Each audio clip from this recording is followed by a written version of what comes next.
My name is Anna. I am 24 years old. My life is very hard.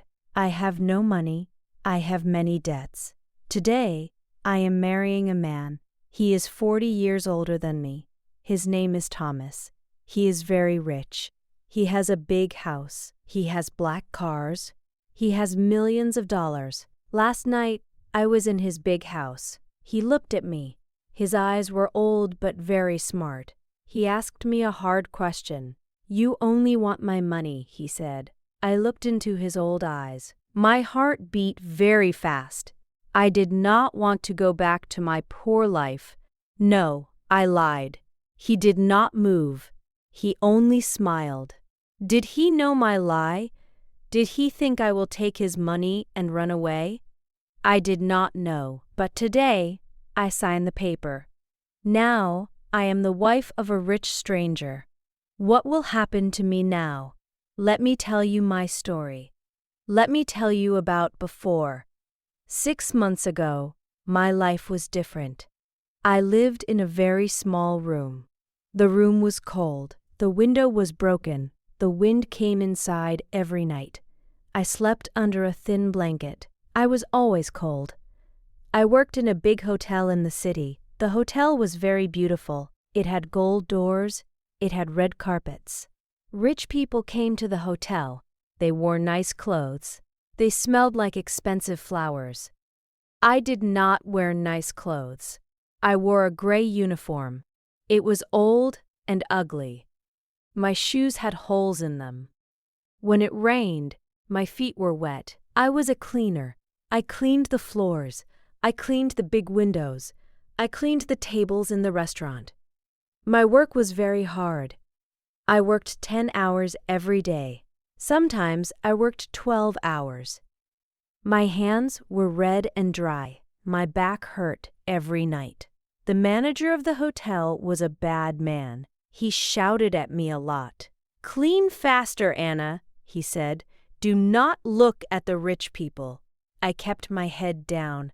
I did not speak. I only wanted my small money at the end of the week. I needed the money. I had a big debt.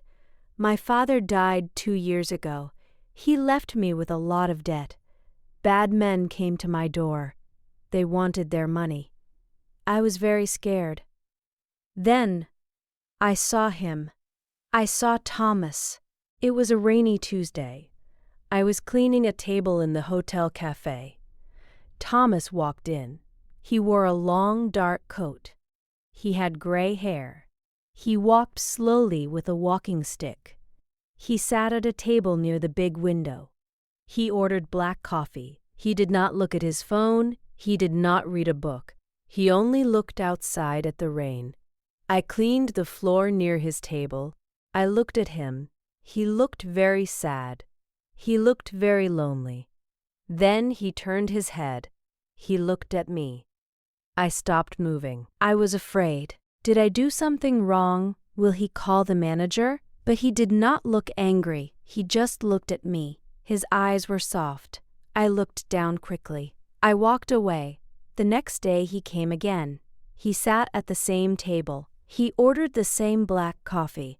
I cleaned near him again. He watched me. He did not speak. He just watched my tired hands. He watched my old shoes. This happened every day for 2 weeks. He never spoke to me, but I felt his eyes. They were not bad eyes. They were quiet and thoughtful. One evening, the cafe was empty. It was very late.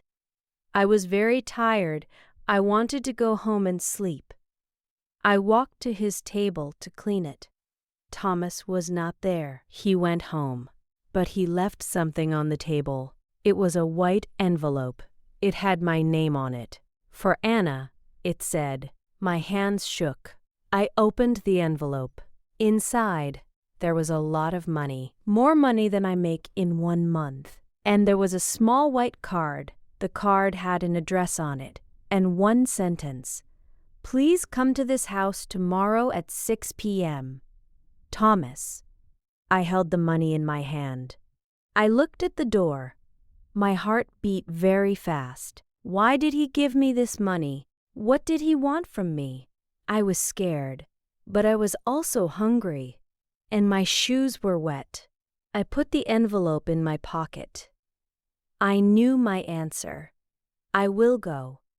The next day I finished my work early. I put on my best clothes. But my best clothes were still old. My shoes were still bad. At 6 o'clock, I walked to the address. It was in a rich part of the city. The streets were clean. The trees were tall. I stopped in front of a big gate. The gate was black iron. Behind the gate, there was a house. It was not a house. It was a mansion. It was very big and gray. It looked like a castle. I pushed the gate. It was open. I walked to the big wooden door. My hands were cold. I knocked on the door. A tall man opened it. He wore a black suit. He was a servant. "Please come in, Miss Anna," he said. "Mr. Thomas is waiting for you." I walked inside. The floor was white marble. The walls had beautiful paintings. There were big lights on the ceiling. It was very warm inside. I felt very small. I felt very poor. The servant took me to a big room. There were many books in the room. There was a big fire in the fireplace. The fire was red and orange. Thomas sat in a big leather chair near the fire. He looked at me. He smiled a little. "Hello, Anna," he said. "Please sit down." His voice was deep and tired. I sat on a soft chair. I held my small bag in my hands. I did not say anything. "You came," he said. "Thank you. Why did you give me the money?" I asked. My voice was very quiet. Thomas looked at the fire. Then he looked at me. "I watched you in the cafe for 2 weeks," he said. "I saw your tired hands. I saw your old shoes. You work very hard, but you are very sad." I looked down at my hands. I felt shy. "My life is different," Thomas said. "I have a lot of money, but my life is hard, too. I am 64 years old. I am a sick man. I do not have much time." I looked at his face. He looked pale. "I have a family," he said. "A brother and a nephew. But they are not good people. They do not love me. They only wait for me to die. They want my money, my house, my cars. I do not want to give them anything." He stopped talking. The room was very quiet. I only heard the fire. "I have a plan," Thomas said, "but I need help. I need a wife." My eyes opened wide. "A wife?" I did not understand. "Marry me, Anna," he said. "Live in this house. Stop working at the hotel. I will pay your debts. I will buy you new clothes and good food. And when I die, you will get everything. My family will get nothing." My head was spinning. Marriage to this old man, a rich stranger? "I do not know you," I said. My voice was shaking. "We do not need to be a real husband and wife," he said softly. "It is only a paper, a contract. You will have your own room. You will be safe. No bad men will ask you for money again." Safe. The word sounded so good. No more cold rooms. No more wet shoes. No more angry manager. But it was wrong. I did not love him. Thomas looked at me. His eyes were very sharp now. He saw my face. He saw my thoughts. "You only want my money," he said. My heart stopped. He knew. He knew I was a poor, hungry girl. He knew I wanted a warm bed and safe life. I looked at the beautiful room. I thought about my cold, dark room. I thought about the bad men waiting for my father's debt. I looked into his old eyes. "No," I lied. He did not move. He looked at my face for a long time. Then he smiled. It was a sad, quiet smile. "Okay," he said. "We will marry next week." We married 7 days later. There was no party. There was no white dress. There were no flowers. We went to a small office in the city. A man read some words from a book. Thomas signed a paper. I signed a paper. Thomas put a simple gold ring on my finger. It was cold. "You are my wife now," he said. "Yes," I said. We drove back to the big house in his black car. We did not speak in the car. The servant took my small bag. He carried it upstairs. Thomas showed me my room. "This is your room, Anna," he said. "I hope you like it." I walked inside. I wanted to cry. The room was beautiful. The bed was very big. It had clean, white sheets. The blanket was thick and soft. There was a big window. I could see the garden from the window. The room was very warm. I opened the closet. There were many new clothes inside. Dresses, sweaters, warm coats, and new shoes. All for me. "Rest now," Thomas said. He closed the door. He left me alone. My new life started. It was a very easy life. I did not wake up early. I did not clean floors. I took hot baths. I ate good food, meat, fresh bread, sweet fruit. Every day, the servant brought me hot tea, but I was not happy. The big house was very quiet. It was too quiet. There was no music. There was no laughing. Thomas was always busy. He read books in the library. He walked in the garden. He never came to my room. He never asked me to sit with him. We only saw each other at dinner. At dinner, we sat at a very long table. He sat at one end. I sat at the other end. We were very far away. "Is the food good, Anna?" he asked. "Yes, thank you," I said. "Are you warm in your room?" he asked. "Yes, thank you," I said. That was all. We did not talk about life. We did not talk about our feelings. He was kind to me, but he was like a stranger. He was like a ghost in his own house. I felt very bad. I walked around my big, beautiful room. I looked at my new clothes. I looked at my gold ring. I felt like a thief. I took his money. I took his food, but I gave him nothing. I gave him a lie. "I am a bad woman," I said to myself. One night, it rained heavily. I lay in my big, soft bed. The room was warm, but I felt very cold inside. I remembered his old, sad eyes. I remembered my lie in the library. No, I lied. The words played in my head again and again. I started to cry. I cried for a long time in the dark. I had everything now. I had millions of dollars waiting for me. But my heart was very heavy. I did not want to be a liar. I wanted to be a good person. The next morning, I woke up early. I looked in the mirror. My eyes were red. "I cannot live like this," I said. "I must do something." I took off my expensive dress. I put on a simple shirt and simple trousers. I walked downstairs. The house was sleeping. It was time to change things. I walked down the big stairs. The house was very quiet. It was 6 o'clock in the morning. I walked to the kitchen. The kitchen was very big and cold. There was no servant. There was no cook. They were still sleeping. I looked at my hands. They were clean now. But I remembered how to work. I found some flour. I found some water and salt. I started to make bread. I pushed the dough with my hands. It felt good. I found some red tomatoes and green onions. I started to make hot soup. The kitchen started to smell good.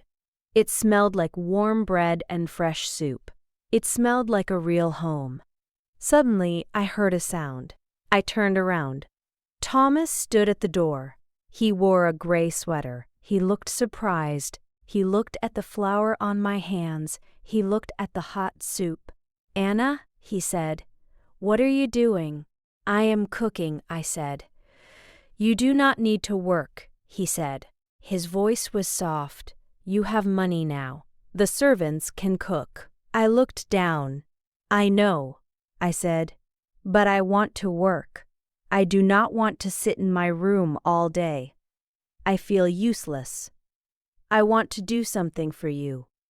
Thomas did not speak. He walked into the kitchen. He sat at the small wooden table. He did not sit at the big, long dining table. He sat near me.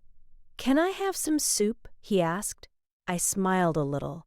"Yes," I said. I gave him a bowl of hot soup. I gave him a piece of warm bread. I sat next to him. We ate together in the quiet kitchen. The food was simple, but it tasted very good.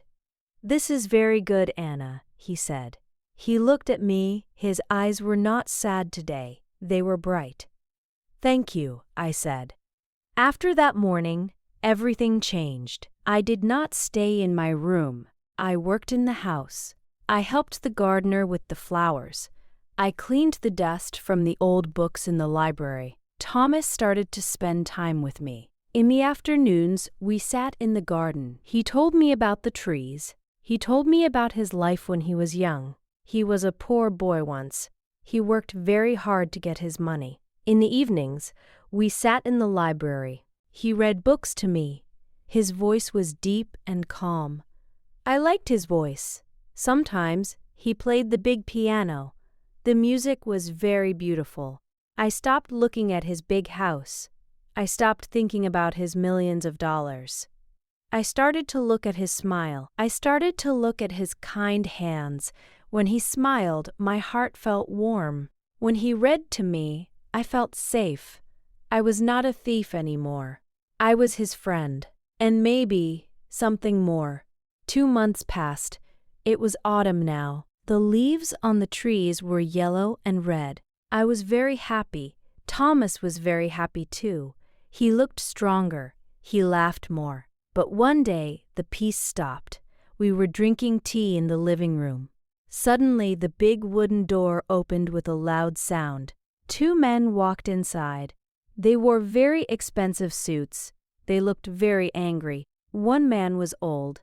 He was Thomas's brother. The other man was young. He was his nephew. "Thomas!" the old man shouted. "What is this? Is this true?" Thomas stood up slowly. His face became pale. "Hello, Richard," he said. The old man looked at me. His eyes were cold and mean. He pointed his finger at me. "Who is this girl?" he shouted. "My friends in the city told me. They said you married a cleaner, a girl from the streets." "Do not speak to my wife like that," Thomas said. His voice was angry. The young nephew laughed. It was an ugly laugh. "Wife?" he said. "She is not your wife. Look at her. She is poor. She only wants your money. She is a gold digger. She is waiting for you to die." The words hit me hard. They were like stones. I remembered my lie. No, I lied. I felt sick. But I did not cry. I looked at Thomas. He was holding his chest. He looked very tired. He looked very old. I felt a fire inside me. I was not angry for myself. I was angry for Thomas. I stood up. I walked to the 2 men. I looked into their mean eyes. "Get out," I said. My voice was loud and strong. "What did you say, you little thief?" the brother said. "Get out of this house," I shouted. "You do not love him. You never visit him. You only come for his money. He is a good man. Leave him alone." The nephew stepped forward. "You cannot talk to us like—" Suddenly there was a loud noise. Thomas fell to the floor. "Thomas!" I screamed. I ran to him. He was breathing very fast. His face was white. He held his heart. His eyes were closed. I looked at his brother and nephew. They did not move. They looked scared. They did not help. They only watched. "Call a doctor," I shouted at them. "Call an ambulance now." They did not call.